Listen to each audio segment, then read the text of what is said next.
How are you? Phenomenal, thank you. How are you? Good to see you. We're quite okay too. No, we're phenomenal. No, how can it be okay? Okay is not allowed. Okay.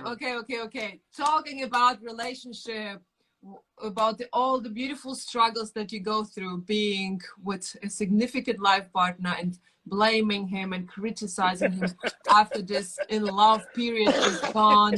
Then you start to be like, oh, annoying me. Boo, what are you doing? Bring out the trash. Give me a present.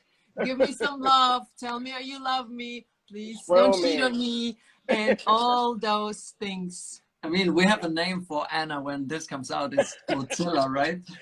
Godzilla. The dinosaur.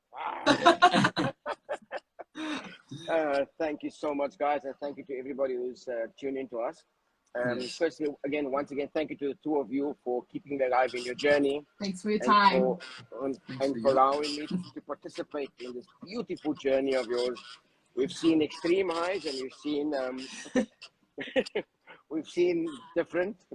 And I want to share with everybody the one aspect of your relation that you might not recognize that has kept you going and allowed you guys to grow from strength to strength is your honesty with each other. Yeah, that is. It's been going through my mind the past week since we mentioned we're going to bring Andre on. I was like, okay, what would be the one factor that I would contribute to attribute your happiness to and your continued success in growth? It would be your ability to be totally and blatantly honest when other couples I know that I'm counseling would have hidden certain things and would sugarcoat it. Mm-hmm. And I find that with you guys, that you do find the courage to share openly how you feel, to be vulnerable as such. Yeah, I mean, this is a good point. And still, I have to say, we had this talk like this week as well, and the last week being 100% honest. And often, like I have this feeling, sometimes I have really the feeling that Anna can't handle the truth if she's in a vulnerable place. No, right? He can't handle me when he tells me the truth. That's because this is probably a lot of couples have this. If your partner is going through something and is already like on the edge of being or criticizing you and is tense, and then you come with yourself and you go there and tell them, this is my truth. I have to tell you this. And so sometimes, I have to be honest, sometimes I prolong it, so I take it to the next week, and then when we're in a better place or something, I tell the truth, because it's as well a slight fear when I tell the truth right on this point that, Godzilla is on its way. Though I can read him, I look him in the eyes, and I know he's not telling his truth, and it annoys me even more. So I say, please, rather tell your truth. Don't lie to yourself and then to me, and just get it out, and don't think for me how I will take it. I will have to take it, neither nor, if I like it or not. Absolutely. We spoke about this before, where I say a hot knife cuts better through butter than a cold knife, right? So essentially, when there's discomfort, obviously we can feel maybe the environment doesn't suit, to be totally honest right now, and we delay it. That delay is actually self-sabotage. Yeah, of course. Those few hours or days where you're just holding back. Holding back and not telling your truth is like It was when I was pissed at Andre, and it was like 3 days that I was like not telling my truth. You have no filter. No, I don't have any filter. True me. So I love you. Sorry, people. We miss Chelsea and London, by the way, too. I see them all sending your messages there. I'm holding back, and then I'm hoping or expecting him to see my pain or the way I what my problem is with him, and he would not see it, but he would try so hard to please me, rather than just tell him, listen, that was not cool, this and that, disliked it, not appreciated, please next time next time better. And what we've learned from you too, which is very difficult in real life situations when we want to point out who's wrong or right. And this is again discussions about the past, what was, rather than like, I love you, that was shitty, but let's move on. And then not talking about the bad, you know?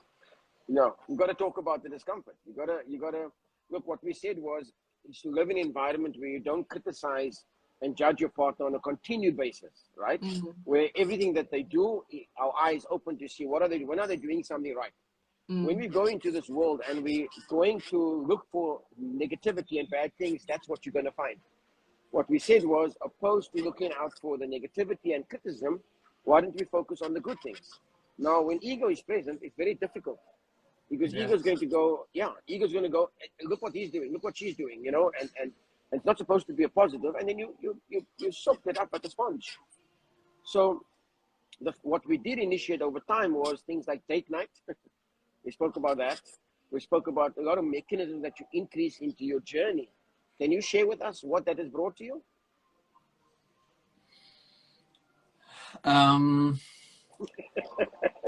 What did it brought to? I mean, this is no.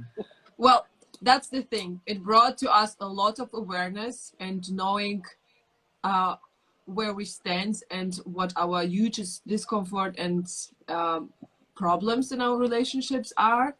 Is it always easy and manageable to take the time for yourself and for each other as a couple? No. Do we know that like working out like we used to together is helping us to achieve something together and have a bonding more and more and connect again? Yes, but do we do it? No. So everyone is dealing with their own shit. So, and then just to survive, because for now we feel like it's a survival mode being parents of two. And also I wanted to talk to you about not blaming or expecting things from the other. When you are with your partner at home, you expect from the very morning, like you have to do this with that kid and you go with Kai and now you take Bodhi. So there's always this expectation. And when Andre is gone for a day or two traveling, I don't have this feeling in me. I just do it on my own and I'm more steady in my energy. And I believe that this is just the miscommunication or no communication, whose job, what the structure, how to create the morning. So there is no such expecting from one another to do things, you know? Thank you. You see, again, you throw the word expectation around quite often in that. Yeah. In sharing this, and that is exactly what it is. What we said was expectation is when we impose our reality onto someone else with the view that they must reciprocate, they must share, and they must do what we ask them to do. In the absence of Andre, what do you have? You have clarity on your responsibility. That doesn't have to change when Andre walks in.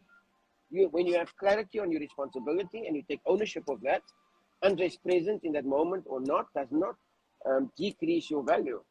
But however, ego has that characteristic that, you know, I'm doing this, you should be doing that. Where that's not, there's nothing in being a good parent, no task, there's nothing that's compulsory. Because when anything becomes compulsory, it becomes a job.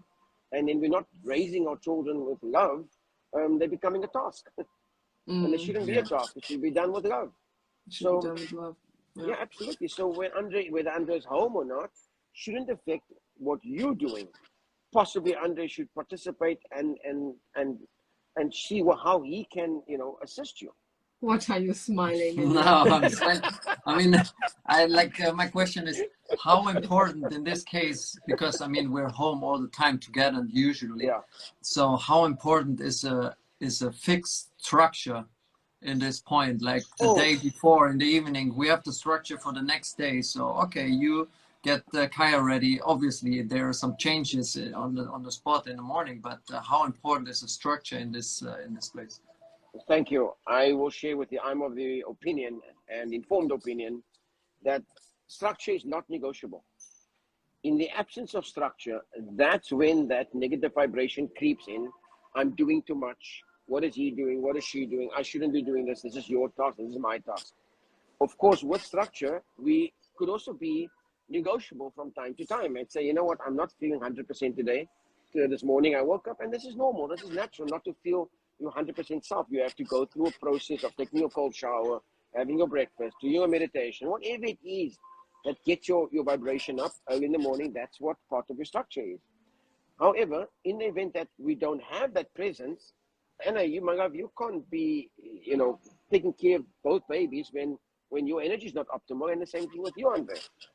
But there's a very important word here that we have to maintain, and that to be selfless, not selfish. Selfless in the face of adversity certainly guarantees and assures us of comfort. When we see our partner, when we see our partner, when we see our partner is battling, and you know what, you guys are just so beautiful together. It's impossible for Andre not to see when Anna's having challenges, and it's impossible for Anna not to notice when Andre's having discomfort. And we have to start recognizing that. Like we said before, once a week, sit down and just go through the week's discomfort that might not have been solved. Because when you do that on a continued basis, you're going to start erasing all the discomforts over time with love. Often in the moment of a discomfort, when there's a problem, we don't deal with it. What happens is we're focusing on just getting through that moment. And I had a very interesting session this morning, and I was speaking to my client on the same topic, and I said to him to have a discussion at the end of the week with your partner on discomfort, and he says, I won't remember what it was all about. So I said, well, that then tells you how important that discomfort was. Yes, If you do not write it down and you don't remember it at the end of the week, then it has no value to you. You know what I mean? So why is it even in our space? Why is it even in our vibration? Yeah, I mean, the word selfless is for me so powerful, and this is something we have to work on as well, because often you feel as well entitled, that she's not feeling okay, but come on, you have to do this, you have to do this, you can't let me be here, and I want to do this, I want to do that. And being selfless in this moment is as well being 100% honest to your partner. It's like when I'm waking up and I'm 100% honest, I'm saying, Anna, I'm not feeling well. Can you please give me 30 minutes? And this, and this is where like this. This is as well where you have to be honest, and the other person has to be selfless in this moment, and wanting the best for each other. This is like you scratch my back and I scratch your back. This is what I had with my friend yesterday. That's okay. No. And it's not, No. No, but wait, it's just like enter everything with love and you will receive love back. When Angie will feel love for 3 days in a row and understanding and acceptance is like, yeah, take your time in the morning. I'll take care of the babies. And then he will be like, oh my gosh, what did she say right now? And then 3 days in a row, of course, you will be more willing to share even more love with me and understanding. This is what one has to start leading in a positive way. Yeah, but still, this is as well then expectations. Like you give me something and you expect something. Exactly. No, but that's the normal way of things. When someone is bullshitting with you, then you bullshit back. At one point, you are like, I'm enough of sharing love. My love, this is just a natural thing. On the street, when there's one person, every day he would be like, fuck off. I would say, one point like, yeah, you too. Goodbye. I wouldn't say have a beautiful day. Thank you. No. I would go and hug him and say there's something wrong with you. No, I would go and kick him. we need more sessions, Anna. I know. Listen, let me say this to you. Always understand, love is not a negotiation. Love is not a negotiation. And it's not a game. It's not a game. It's not planned. It's not a negotiation. It's definitely not counting what you do, because when we start doing that, then we've entered into transactions, and then we are going to certainly run out of healthy moments going forth, because one person's scale is going to be heavier than the other one, and this is where the challenges start. Yeah. Whatever we do, we must always be mindful. Who are we doing it for? We're not doing it for us.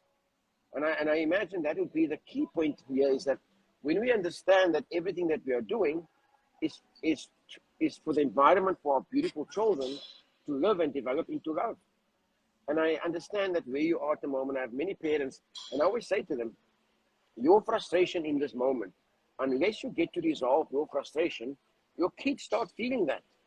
5 years from now, 10 years from now, you're either going to have a child that's going to be loving and is going to be, spiritually driven, or you're going to have a child on the street doing drugs. What do you want? What do you want? The child going out on a Friday, Yes. coming home on a Sunday. So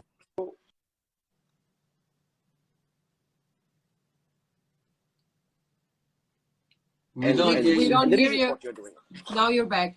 Now you're back. Sorry. I had a call that came in. I said we have to be mindful of what we are doing, who we're doing it for, and what is the objective here. The objective here is to make sure our future self and our beautiful children continue to grow and develop into love. The pressure is very high though, to always share and spread love and to be like, But only to the point where there is just love, right? I mean, only to the point where your being is just love, where you don't have that feeling. Because now, obviously, the ego is strong because our past life, I say, because our ego was our whole life. And so the ego still kicks in and wants that you be here and wants to fight back, wants to kick somebody or something. It's still else. A battle. Yeah, it's still a battle. To that point where there's just love, where there's not that feeling that kicks in to I agree. want to Thank you. do Do you know what where your ego is? The ego is still present in you being single, not even married. So it's still about my time and your time. You know what I mean?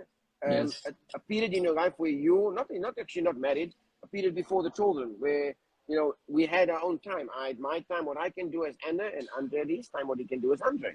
So until we get to recognize and understand, we still have our time with our babies, not except with our babies, with our babies.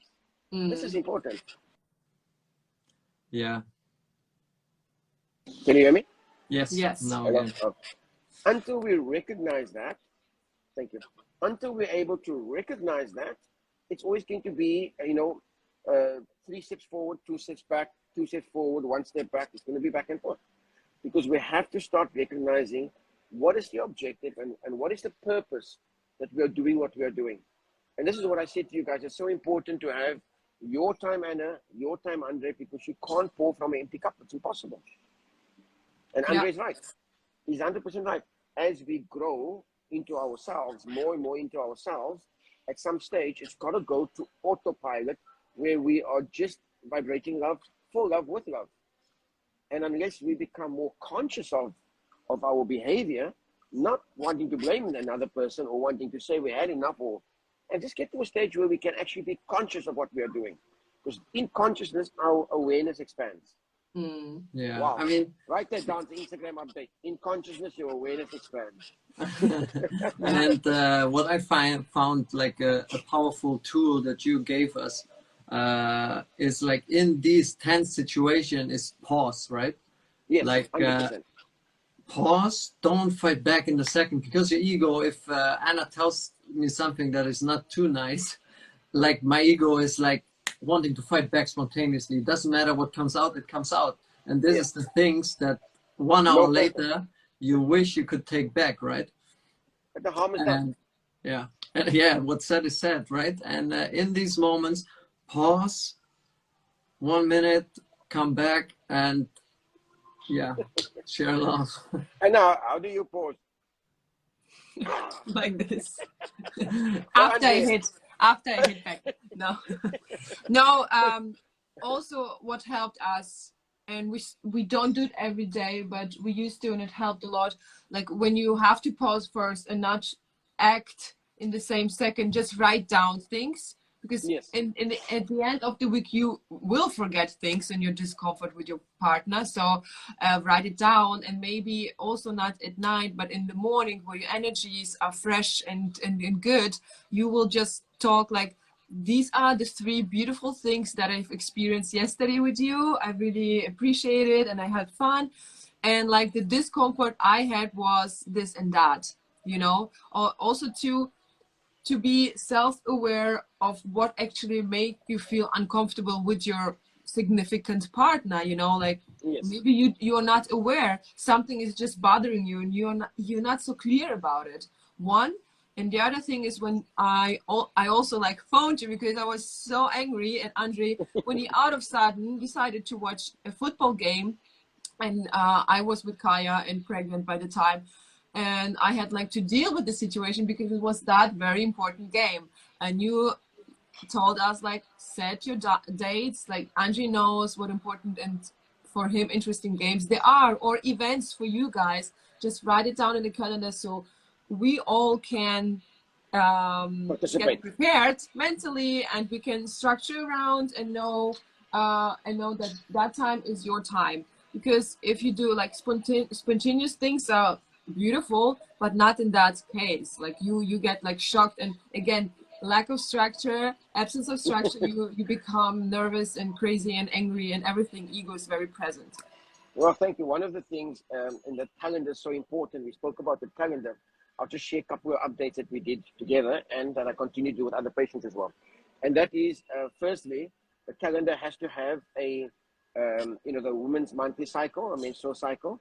It must have those dates into the calendar on the fridge so that the husband can be aware of his wife's discomforting days, and that when she's totally emotional and erratic, not to want to blame it on anything, other than just understanding that there is a reason, a very bit more valid reason other than a mental state. That's the one thing we added in there. And the second was also to put into the calendar important dates and events that's coming up in the month to come, in that particular month. So in this case, we spoke about what matches are important to Andre and what is important to you. And when that goes into a calendar on the fridge, as I said before, clarity creates a realistic presence. So when you have this in a calendar and you walk past the fridge every now and then, the updates are there. Should you not see it, that would be your negligence, not Andre's. He's put it over there at the start of the month or whenever it is, and it's there for you to speak about. And if you're not speaking about it, he's going to appreciate that you accepted it. Right, Andre? Yeah, I find this is something good. We stopped doing this a little bit. Get back to it. Yeah. We stopped with everything. As you can hear, guys, we stop with everything that serves us. No, we have our date nights, and these are the important nights as well, where we speak about everything, and where at the moment stuff comes out, we're like, it's like, oh, this is me, help me, and this is me, help me, and this is me. We also sometimes Sundays are usually our days, and then after our session we chat, and then we cry sometimes because we are so lost or so tired or so listen, crying is an expression of love. Always understand that, right? Yeah. So I just want to say something to everybody who's watching this and who's going to be watching this. We created a formula for Andre and Anna that worked for them with calendars and everything, and they found beautiful vibration. They stopped doing the structure. They stopped doing most of what brought them happiness. And what happened? You had a wobble. So what does life teach you? Is to do more of what nourishes the soul. So it's important for us to reconsider going back on these structures. Even if you just start with 50% of what you used to do, put it back there. It worked for a reason. Whether it's the monthly discomfort of yours, at least Andre have something to look at because Zoya's in the washroom or she's in the lounge making her noises. You can go quick to the fridge and see, oh, okay, she's got a reason for going crazy. There's nothing on the fridge and it's like, oh my goodness, I need help. Coach, Lee, where are you? Lee, I was looking for all the reasons, but no, I haven't found anything. Yeah. I mean, this is what happens if ego takes over, right? You lose all your healthy habits because the ego wants to take you back into that comfort zone where you just let it go and see what 100%. Happens. Yeah. Thank you, Andre. What we said from the start and what my true belief is that what is ego's only job in our life? Ego's only job is to create illusional happiness. So ego will, as ego stands for Earth Gains Only, EGO, Ego's only job is to create the illusion of happiness by attaching us to material values, people, places, and things. Yeah. And the moment we start attaching ourselves to that, we lose focus of our spirituality. 100%. I can guarantee that. Yeah, so true. And then at night when the kids are asleep, we have 1-2 hours for us. We don't go to bed late usually. So it's just the 2 hours, and everyone does what serves or not serves their souls, because we, like the last days, we tend to just watch TV, Netflix, and lay on the couch, both double with our phones, watching TV and just digest all this crap. And then you can also, like Andrew said yesterday, I did a stretch and a little bit yoga when I was out, and he's like, it served me so much, and we should do more of that, what serves us. And also we said that one night we just sit and talk. Like you often don't feel like talking, you know, like just creating these moments and like, now talk, now's the time. And just don't force it, just let it come, let it flow. And if not, just be there together, but maybe just take away all the media, because it will just distract you and keep your ego very present. Thank you. I want to ask you, what are you guys still doing in terms of exercising together, yoga, meditation? Are any of these practice still part of your structure together? Well, Andre is very into the breathing practice and breathing techniques. So he would always ask me to join him, which my first instinct is no, I don't want to. But every time I do, it feels so good. And we definitely had last time we had a session with a friend together. It really was good, because we felt like both pain in the bodies, we felt our bodies, and so we did something together, and we agreed that we should do more of that, which we don't do enough. Thank you. You know what I'd recommend you to consider is to really reignite at least one session a week together, early in the morning, either yoga or meditation or some spiritual practice where the two of you can connect with each other again, as we did before. I'm sorry, I totally agree that for us it's in the morning, waking up before the kids, and this is also, it's a hard thing to wake up early, but then you do it together, and someone, do you want a glass of water? Shall we do yoga? What do you want to do together or by yourself? So this is kind of a together thing, which helped us a lot. But then with Bodhi's birth, Bodhi was with us and everything was a little bit up and down, so we forgot about that. What are you doing now? You're justifying. No, to wake up before the kids, we have to wake up like 4:30 to have an hour or something. Okay, and what's wrong with that? Nothing. It's beautiful. Waking up to the sunrise. Effort reflects interest. I wake up that time of the morning every single day, and I tell you something. It's like I'm attacking my day every day, and I'm saying this with it's elegant, not arrogant. It's when we start making excuses for or justifying why it's not a good reason to take care of ourselves, then we literally surrender to ego, to Augie, and say, listen, do with me what you want. Do with me and my partner in my life, whatever you think is best for us, we'll do. Well, just a general question for everyone out there who struggles with their partner in terms of being jealous or being controlled or in need to get the approval and the acceptance of his partner. What would you say to that when I would get all these questions like I'm very jealous and how not to be, or I would love to hear from my partner that he loves me every day. You know, all this questions that you actually, when your ego is very present, you love to hear that. But it's also a human thing. It's beautiful to hear when your partner says, I love you, and you're doing a great job, you know, share love. Well, thank you. Where does jealousy come from? Lack of self-love, not based on the partner not sharing love. So it's not based on how many times the partner tells you I love you, it's based on how you love yourself. Because when that particular person, when their cup is full, they do not need validation, they do not search for acceptance because they found it in themselves. A partner sharing love and saying how beautiful they find you and how they value you and how they they love you, etc. This is added. It's not a requirement. It's a big difference. So any person who is searching, who's jealous and control, because control is what? Is again a fear of isolation. So what they do is, fear of rejection. So what they do is they rather take control of environments so that they know that they are in charge and nobody can kick them out. So this is a very important factor when it comes to jealousy and control, and also to an extent wanting to dictate to their partner what they must say, when they must say it, how they must say it. That's not love. You can't be on an auto switch where you're required to say, I love you 5 times a day, 3.5 hours in between. That's going to become too mechanical, and it's going to remove any form of emotion or feeling.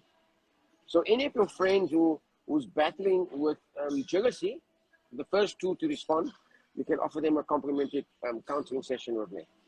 Oh, that's good. That's good. So, because, all one has to understand is that jealousy really comes from what? I'm not good enough. I need someone else to tell me I'm good enough. That's the pain. That's the bottom line. So when I am feeling that I'm inadequate, I'm not good enough, I'm not sure that my partner loves me, maybe my partner's cheating on me, you used that word earlier. Maybe my partner is cheating on me, maybe they got someone else they're talking to, maybe they're messaging somebody else. And by the way, just, for me, cheating is not just having sex. Talking to someone else without your partner knowing, that is cheating already, in my informed opinion. So if somebody have of opinion that their partner is cheating, then they should first understand, are they full enough to understand and actually answer that question? Because I don't believe that people will go out cheating. Somebody goes and cheats and gets away with it without you being full knowledge of it, because this is something, a vibration that you feel. You feel it inside of you that your partner is being inappropriate. But that's another topic for another day. Can maybe be next week's session. Yeah. And also, again, with your partner, do what feels right for you. And because I know from so many friends that they would also do pro and con list, it feels right. I mean, I love him, but there's no but. There's no argument to be with this person or not. You just know, and then of course you go through beautiful struggles in your relationship and you deal with it. But I think a pro and con list is a sign of oof. It's with everything. If you have to think about the good and the bad and make a list, then you actually feel that it's not the right thing. Yeah, because it's your ego, because you need justification for your love, right? Exactly. And you don't need that 100%. justification. The moment you start wanting to design lists and understanding whether you love the person or not, that's ego, as Andre's 100% right from start there. Yeah. At that moment already, that relationship is wrong. So I was asked the other day in a workshop, how do you know when your partner is right for you? I said, well, firstly, when you have to ask that question, then you know you're on the wrong path, number one. I said, for me, when I know my partner's right, is when I'm reflecting on her, or I see her, I feel good. Without she having, I'm not in a relationship, by the way, for those people watching. We're going to share your number later. Please contact. I'm single. Disclaimer. I want to. Andre, wink, wink. Do it, brother. You feel good when you hear your partner's name. You feel good when your partner's calling you. You feel good when you're on your way home and you're excited. Doesn't matter how many times you go home in one day. You continue to feel good and excited knowing your partner's waiting for you. Should you be on your way home and you go, oh my goodness, I wonder what mood she's going to be in, or I wonder what mood he's going to be in, then you've got a challenge. Then we've got some talking to do. But should that not be the case, then you're on the right path. And I'm not being naive and saying that things are always going to be smooth in a relationship. You're going to have discomforting moments. A discomforting moment is not a negative for a relationship to end. It's an opportunity for a relationship to grow. So beautiful said. Yeah. I deserve 2 girlfriends for that, by the way. Is this pure love? This is pure love. 2 girlfriends. This is possession. But it's the reality is that I believe this in my heart and my soul, and I've shared this with you guys over and over again. In healing, awareness is born. in awareness, you'll start understanding how much love you're lacking on yourself. Because when you don't go search for it in somebody else, the more you heal, the more you start understanding what more do I have to do for me. What's up? Why are you smiling, Anja? David just texted, one for me, Lee. Will you share? No. Yeah, it's so true. It's to find that self-love and be with yourself and be comfortable alone, and then you can be as well loving with your partner 100%. This is as well when you make the list of your discomforts. Most of the time at the end of the week, you look at the list and all the discomforts are with you, not with your partner. It's like because the discomforts in you rise so high that you find the shitty things about your partner and in you your blame partner. her or Well, what we said was every conversation that lacks love is really a projection of someone else's weakness. Mm-hmm. Yeah. So whoa, that's deep. It's another Instagram status for you. yeah. On another day, another time. Well, my love, thank you so much for your time. I think we shared so many beautiful things about relationship. Thank you for again helping us and leading us into the right direction. We will definitely continue with our us time and journaling about the beautiful things in a day and also the discomfort that we had. The structure. And the structure, the big calendar on the wall, putting all the appointments and structures for everyone. You know, I want to thank you. I want to share this with you. And I want to take this to everybody who's watching now and will still watching days coming because they'll find it on your Instagram and on mine. Is that there's a big reason, massive reason that I contribute. I said earlier on was your transparency. However, beyond your transparency with each other, both of you have an element which has contributed towards you continue to grow. And that is, you both are willing to sacrifice what is no longer required in your journey to make you a better person. And in doing so, you connect at a higher level with Anna and Anna connects at a higher level with you, Andre.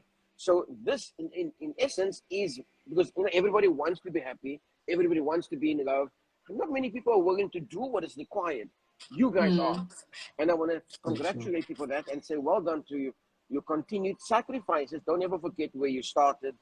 Don't forget all your sacrifices. Don't forget what you've achieved. And don't forget where you're heading. You're heading for your continued journey of love. And I'm going to be right there with you guys. And one other thing that helped us so much, my love, is that when you said in general in life, you write your discomfort and you write down your discomforts and then read it out loud. And the things that match, just get it out, get rid, and then move on. Make the changes that are serving your soul and your life and your family. And this helped us so much when we agreed, like, we have to do something about our living situation and also our structure and everything. There were so many discomfort points that were matching, and we were not aware of it. It helped us so much. No, thank you. So can you just repeat that? So somebody, just in case people didn't hear you, what you guys did was you made a list of your discomforts internally, not necessarily with the other person. Yes. Right? And then you sat down and you went through the list, you swapped lists and you went through it. It's like, I have the same one and you have this and I have this. This is important. This is part of structure. We have to maintain it. Can you just imagine, both of you, you had to maintain the structure from day one, how less your discomfort would be by now. Because as you go along and you solve it, it gets dismissed. And they're not watching the time. Yes. Yeah. So, but I think we should end it with what you as well said. If there's a will and there's a will to sacrifice for a beautiful presence and a love presence, then everything is possible, right? Maybe we should end it with a question of my friend, and she asked me, when is actually the time you start blaming yourself for all the things that are not working in your relationship and just say, hey, it's just the partner that's not right for me? And you would answer it with, go ahead. There's no blame. In the language of love, there's no blame. When you are looking to blame someone, already right there, that relationship is wrong.